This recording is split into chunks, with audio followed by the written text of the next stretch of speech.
with that, we may come to know that how much inflow is coming into your business and how much outflow is going from the business.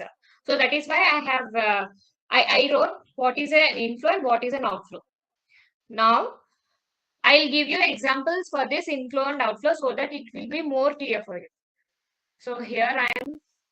So this is the book which I was referring. Actually, this is a good book, Sandeep Garg.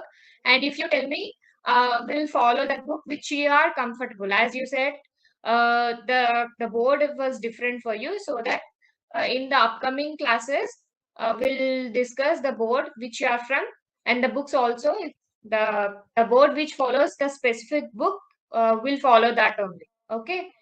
Okay. Is the So here I have given you the definition of inflow and outflow, and here are some of the examples that what is inflow of cash and what is outflow of cash.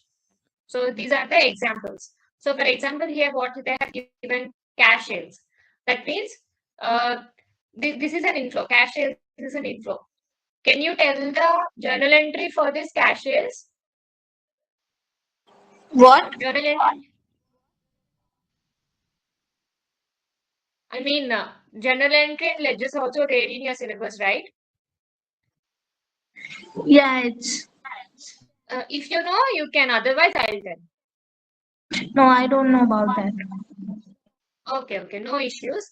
So cashiers, for cashiers, the entry will be here I'm writing, or here I'm writing. For cashiers, the entries will be